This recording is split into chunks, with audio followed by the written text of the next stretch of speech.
Imagine rushing across the Atlantic, desperate to see your father, who has just revealed he is battling cancer. Now imagine being greeted not with warmth, but with suspicion distance and an invisible wall of mistrust. This is the reality facing Prince Harry. Once a beloved royal Harry now finds himself in the role of the outsider accused of betrayal, burdened by the words of his own memoir, and shadowed by the controversies that have defined his marriage and departure from the monarchy. Every attempt to reconnect seems to backfire, every olive branch is questioned, and every return to London is followed by whispers of confrontation.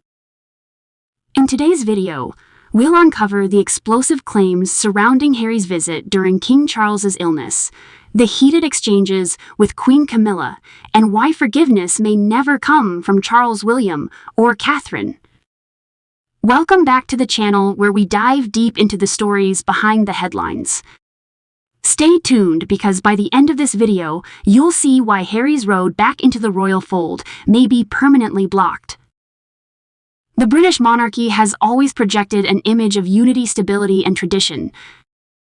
But behind the palace gates, fractures have widened into full-blown rifts. At the heart of this storm is Prince Harry, once cherished as the spirited spare who brought energy to the royal family. His decision alongside Meghan Markle to step back from royal duties in 2020 marked the beginning of a public unraveling. Since then, Harry has spoken openly in interviews, documentaries, and even in his memoir, placing blame on the institution, the press, and even family members. For King Charles, the burden is now heavier. Diagnosed with cancer, his priority should be health and recovery. Yet, family discord intrudes even in this vulnerable chapter of his reign.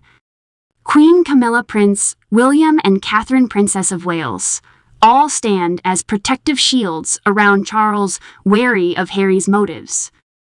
This tension isn't just a family feud, it's a matter of monarchy, legacy, and trust. And with every return Harry makes to London, the question grows louder: is reconciliation still possible, or has too much damage been done? Do you think Harry deserves another chance, or is the trust gone forever? When King Charles publicly confirmed his cancer diagnosis, the world's attention turned instantly to Buckingham Palace. For most families, such news would bring everyone closer. But in the case of Prince Harry, it triggered a storm of speculation. Reports claim that Harry only learned of his father's illness through the media, not from a private family call. Feeling shut out, he quickly boarded a plane to London. Yet, according to insiders, his arrival wasn't one of quiet support, but of confrontation. Sources suggest Harry entered the palace with a sense of grievance, questioning why he hadn't been told sooner. That frustration reportedly spilled into a tense encounter with Queen Camilla. Far from welcoming him, she was said to have stood firm guarding the king during his fragile moment.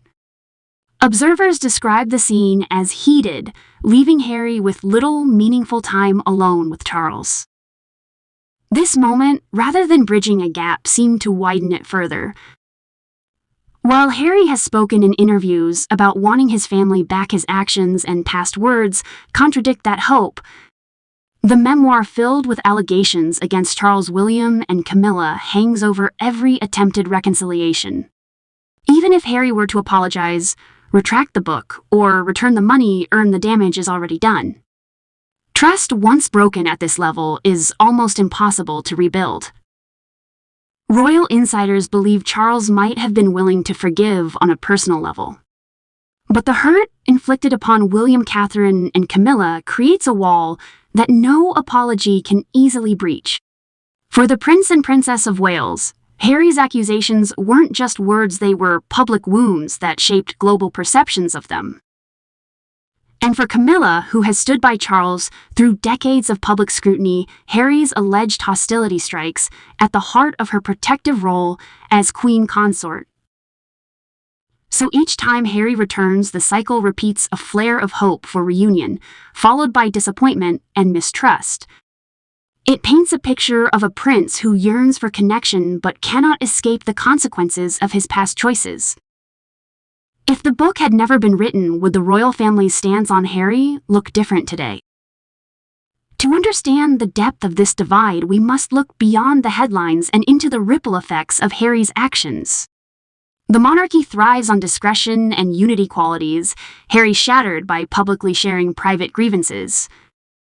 His memoir and interviews placed intimate family conflicts into the global spotlight, creating a narrative where Charles William and Camilla appeared as antagonists. The effect was not just personal embarrassment, but institutional damage. For King Charles, already burdened by the weight of the crown and the fragility of his health, Harry's return is no longer simple. On one hand, Charles is a father who might long for reconciliation. On the other, he is a monarch tasked with safeguarding the stability of the crown. Every move he makes is scrutinized by the media, the public, and political figures. Extending trust to Harry risks fresh leaks, misinterpretations, or even more revelations in future projects. Prince William's position is perhaps the most precarious. As heir to the throne, his credibility and image are essential.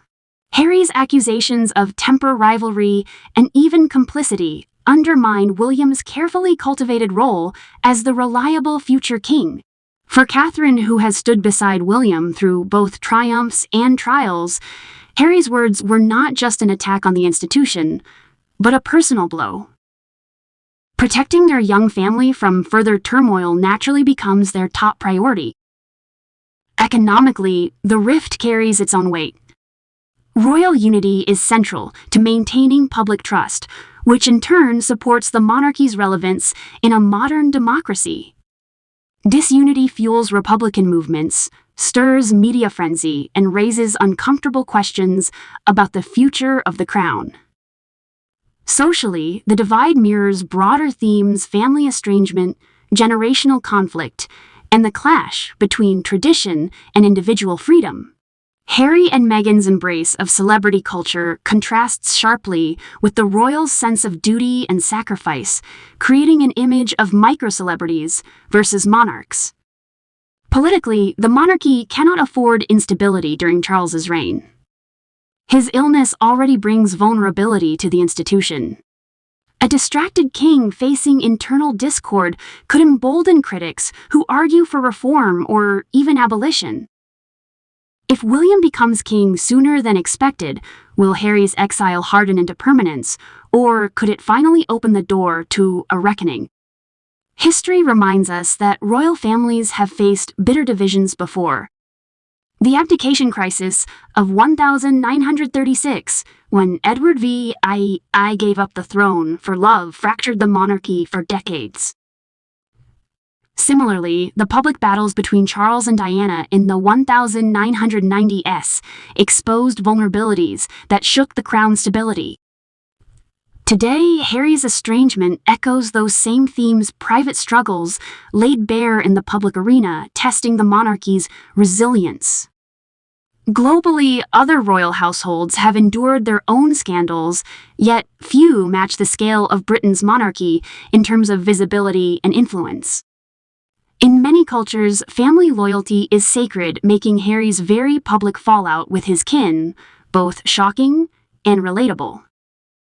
At its core, this is not just about one man's choices, but about how tradition collides with modernity and how forgiveness falters when wounds are constantly reopened. Every dynasty has survived storms, but will this storm leave the Windsor family permanently scarred? At the end of the day, Prince Harry's dilemma is painfully simple yet impossibly complex. He longs for family, but his actions have carved a canyon of mistrust. King Charles may wish for peace, yet the shadow of betrayal lingers. William and Catherine, once his closest allies, now see him as a liability rather than a brother or brother-in-law. And Camilla, who has spent years proving her loyalty to Charles, has little reason to open her arms to someone who publicly challenged her place by his side. The truth is clear: forgiveness in private life is one thing, but forgiveness within the monarchy, where every gesture has global consequences, is something else entirely.